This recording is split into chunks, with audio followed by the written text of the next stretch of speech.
A prophecy, the word of the Lord to Israel through Malachi. I have loved you, says the Lord. But you ask, how have you loved us?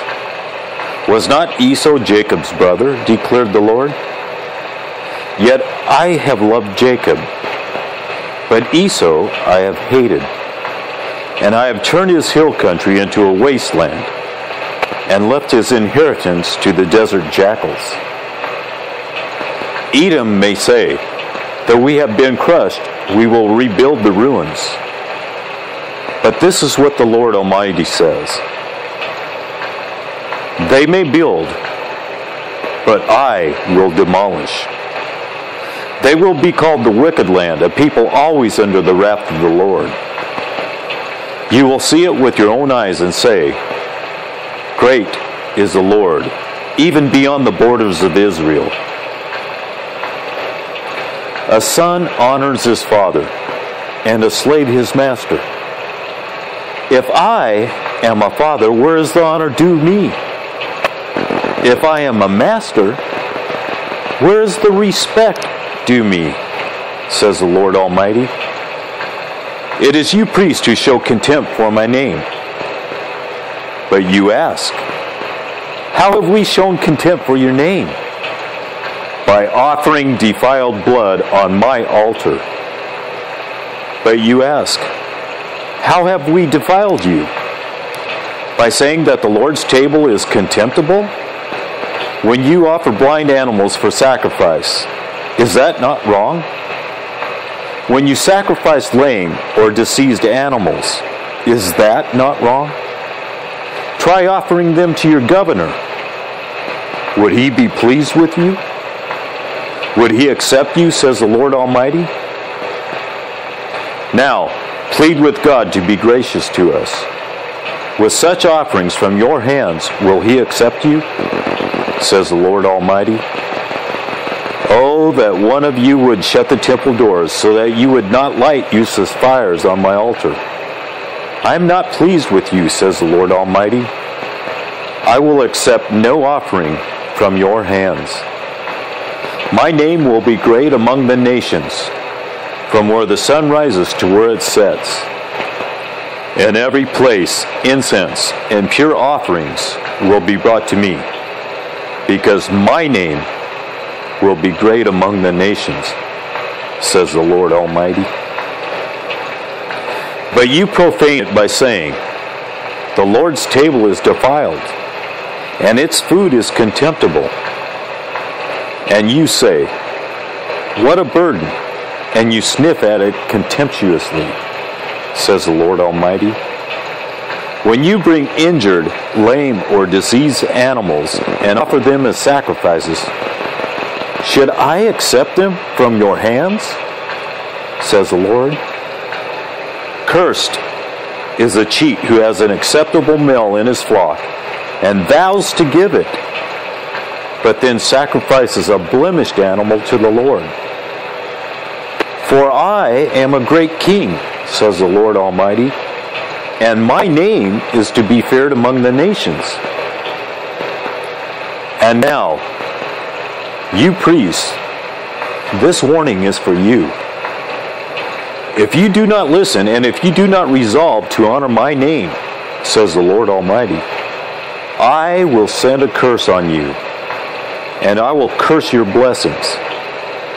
Yes, I have already cursed them, because you have not resolved to honor me. Because of you, I will rebuke your descendants. I will smear on your faces the dung from your festival sacrifices, and you will be carried off with it. And you will know that I have sent you this warning so that my covenant with Levi may continue, says the Lord Almighty. My covenant was with him, a covenant of life and peace, and I gave them to him. This called for reverence, and he revered me and stood in awe of my name. True instruction was in his mouth, and nothing false was found on his lips. He walked with me in peace and uprightness, and turned many from sin. For the lips of a priest ought to preserve knowledge, because he is the messenger of the Lord Almighty, and people seek instruction from his mouth. But you have turned from the way, and by your teaching have caused many to stumble. You have violated the covenant with Levi, says the Lord Almighty. So I have caused you to be despised and humiliated before all the people, because you have not followed my ways, but have shown partiality in matters of the law. Do we not all have one Father? Did not one God create us? Why do we profane the covenant of our ancestors by being unfaithful to one another? Judah has been unfaithful. A detestable thing has been committed in Israel and in Jerusalem. Judah has desecrated the sanctuary the Lord loves by marrying women who worship a foreign god. As for the man who does this, whoever he may be, may the Lord remove him from the tents of Jacob, even though he brings an offering to the Lord Almighty.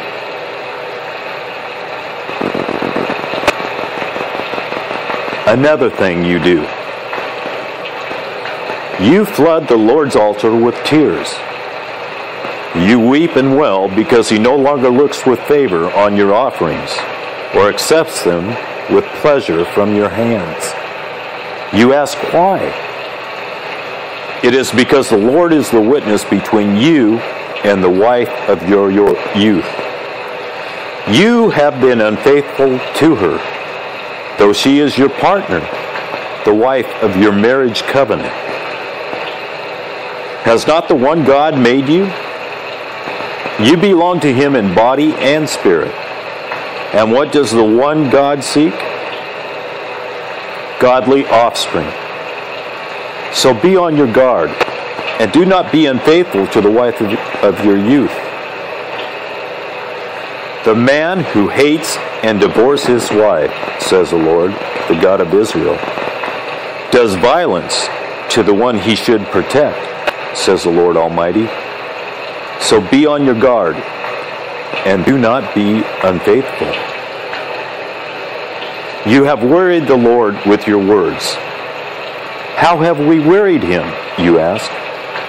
By saying, all who do evil are good in the eyes of the Lord, and he is pleased with them. Or, where is the God of justice? I will send my messenger, who will prepare the way before me. Then suddenly, the Lord you are seeking will come to his temple. The messenger of the covenant, whom you desire, will come, says the Lord Almighty. But who can endure the day of his coming? Who can stand when he appears? For he will be like a refiner's fire or a launderer's soap. He will sit as a refiner and a purifier of silver. He will purify the Levites and refine them like gold and silver. Then the Lord will have men who will bring offerings in righteousness, and the offerings of Judah and Jerusalem will be acceptable to the Lord, as in days gone by, as in former years. So I will come to put you on trial. I will be quick to testify against sorcerers, adulterers, and perjurers, against those who defraud laborers of their wages, who oppress the widows and the fatherless, and deprive the foreigners among you of justice. But do not fear me, says the Lord Almighty. I, the Lord, do not change. So you, the descendants of Jacob, are not destroyed. Ever since the time of your ancestors, you have turned away from my decrees and have not kept them. Return to me, and I will return to you, says the Lord Almighty. But you ask, how are we to return? Will a mere mortal rob God? Yet you rob me. But you ask, how are we robbing you?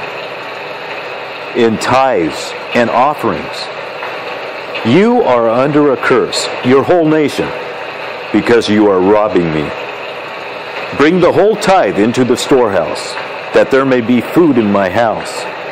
Test me in this, says the Lord Almighty, and see if I will not throw open the floodgates of heaven and pour out so much blessing that there will not be room enough to store it.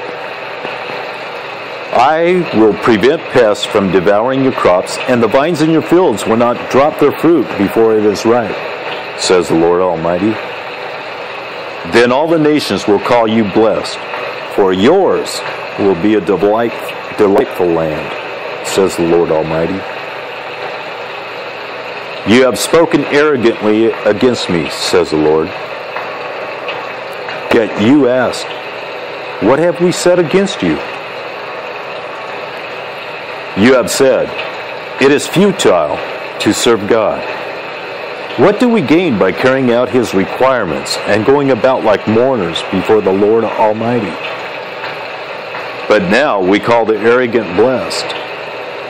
Certainly, evildoers prosper, and even when they put God to the test, they get away with it. Then those who feared the Lord talked with each other, and the Lord listened and heard. A scroll of remembrance was written in his presence concerning those who feared the Lord and honored his name.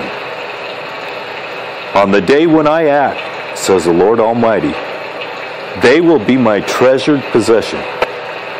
I will spare them, just as the Father has compassion and spares his Son who serves him.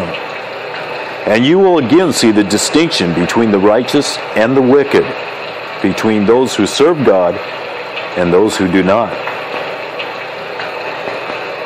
Surely the day is coming. It will burn like a furnace. All the arrogant and every evildoer will be stubble. And the day that is coming will set them on fire, says the Lord Almighty.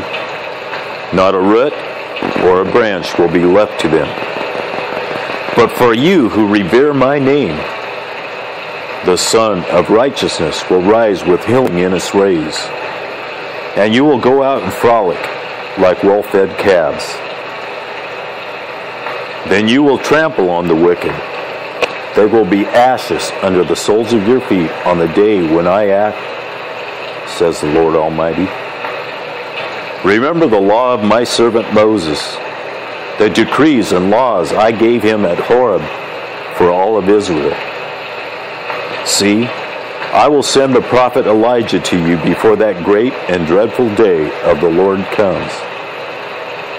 He will turn the hearts of the parents to their children, and the hearts of the children to their parents.